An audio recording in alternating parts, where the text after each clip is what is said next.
2 Kings 20, 1 through 21. Devotional focus verse.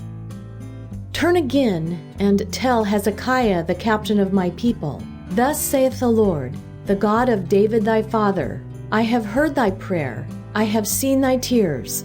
Behold, I will heal thee. On the third day thou shalt go up unto the house of the Lord.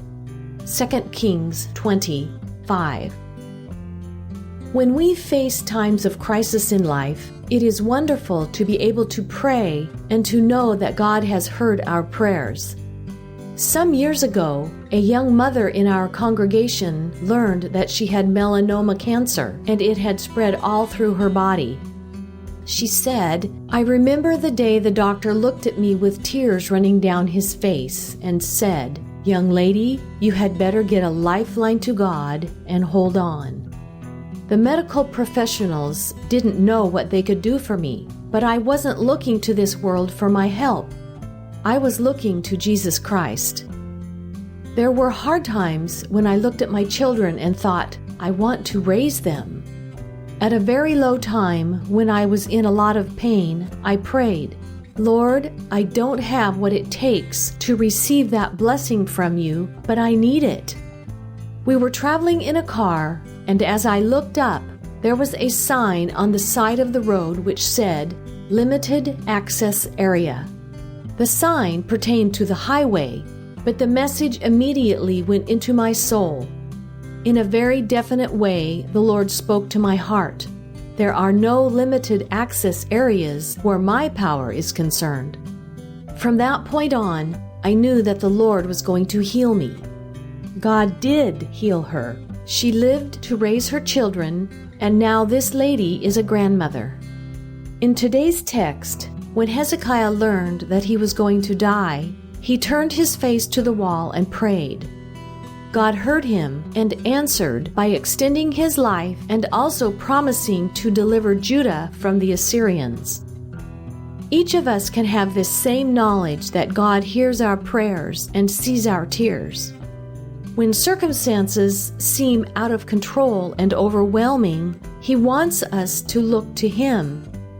In the day-to-day small matters also, He hears our petitions and offers His aid. What a comfort this can be! Knowing that He loves us and sees what is best for us can help in the ordinary to the most challenging experiences of life. Background information. At the age of 25, when Hezekiah began to reign, he started a moral reform in the nation of Judah that included removal of the high places, destruction of the idols the people had been worshiping, and laying waste the groves that had been grown for the various false gods. King Hezekiah wanted to turn the hearts of the children of Israel back to the God of their forefathers, and was instrumental in bringing about a return to the true worship of God. Chapter 20 opens with a message from the prophet Isaiah telling King Hezekiah to get his house in order because his current illness would take his life. Since Hezekiah reigned a total of 29 years, and God added 15 years to his life after this incident, it is clear that this event transpired in the 14th year of his reign. The attack by Sennacherib took place when Hezekiah had reigned 14 years. So Bible scholars believe that this illness must have been right before Sennacherib was defeated. See 2 Kings 18:13. When Hezekiah heard Isaiah's pronouncement, he wept sore and recounted his faithfulness before God. See verse 3. He may have felt that his death would leave Judah in jeopardy of being invaded by the Assyrians and also bring a halt to the religious reform he had instituted. God answered his prayer and promised to add 15 years to his life. In addition, God promised deliverance from Assyria. God confirmed his promise with a sign. The shadow of the sun moved back 10 degrees. The text implies some form of a timekeeping device. While its actual design is unknown, possibly the sundial was a pillar whose shadow marked the hours on a set of stairs. Historians are unsure as to the physical alterations God made, whether the return of the sun was caused by a reverse in the Earth's rotation or by some other geophysical means. However, there can be no doubt that a supernatural miracle was involved in this event. The visit of the emissary from Babylon was professed to be a result of Hezekiah's healing. However, historians think the true intent was to incite Hezekiah to revolt against Assyria.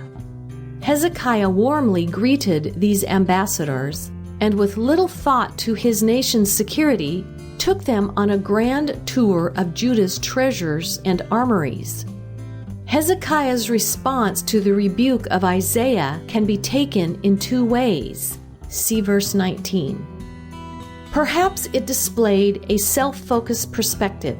Instead of regret for the coming judgment against his nation, he noted that at least during his lifetime he would enjoy peace. Or maybe he felt that because God was delaying judgment, there would be more time for the people of Judah to repent. The conduit which brought water into the city is thought by archaeologists to mean an underground tunnel that was dug from the Gihon Springs to a pool inside Jerusalem's walls. See verse 20. Conclusion. Life will present us with opportunities to look to God. We can know that when we do, He hears our prayers and His answer is coming. Chapter 20. In those days was Hezekiah sick unto death, and the prophet Isaiah the son of Amoz came to him, and said unto him, Thus saith the Lord, Set thine house in order, for thou shalt die, and not live. Then he turned his face to the wall, and prayed unto the Lord, saying, I beseech thee, O Lord, remember now how I have walked before thee in truth and with a perfect heart, and have done that which is good in thy sight. And Hezekiah wept sore. And it came to pass, afore Isaiah was gone out into the middle court, that the word of the Lord came to him, saying, Turn again, and tell Hezekiah the captain of my people, Thus saith the Lord, the God of David thy father, I have heard thy prayer, I have seen thy tears, behold, I will heal thee. On the third day thou shalt go up unto the house of the Lord, and I will add unto thy days 15 years. And I will deliver thee and this city out of the hand of the king of Assyria, and I will defend this city for mine own sake, and for my servant David's sake. And Isaiah said, Take a lump of figs. And they took and laid it on the boil, and he recovered. And Hezekiah said unto Isaiah, What shall be the sign that the Lord will heal me, and that I shall go up into the house of the Lord the third day? And Isaiah said, This sign shalt thou have of the Lord, that the Lord will do the thing that he hath spoken. Shall the shadow go forward 10 degrees, or go back 10 degrees?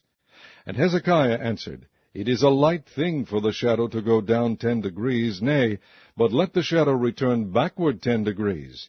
And Isaiah the prophet cried unto the Lord, and he brought the shadow 10 degrees backward, by which it had gone down in the dial of Ahaz. At that time Berodach Baladan, the son of Baladan, king of Babylon, sent letters and a present unto Hezekiah, for he had heard that Hezekiah had been sick.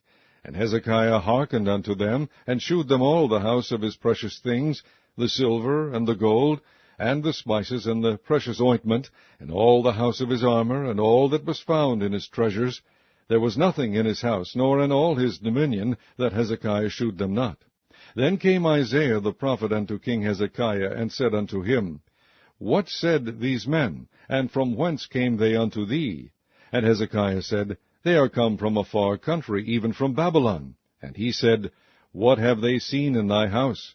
And Hezekiah answered, All the things that are in mine house have they seen. There is nothing among my treasures that I have not shewed them. And Isaiah said unto Hezekiah, Hear the word of the Lord. Behold, the days come, that all that is in thine house, and that which thy fathers have laid up in store unto this day, shall be carried into Babylon. Nothing shall be left, saith the Lord. And of thy sons that shall issue from thee, which thou shalt beget, shall they take away, and they shall be eunuchs in the palace of the king of Babylon. Then said Hezekiah unto Isaiah, Good is the word of the Lord which thou hast spoken. And he said, Is it not good if peace and truth be in my days? And the rest of the acts of Hezekiah, and all his might, and how he made a pool and a conduit, and brought water into the city, are they not written in the book of the Chronicles of the kings of Judah? And Hezekiah slept with his fathers, and Manasseh his son reigned in his stead.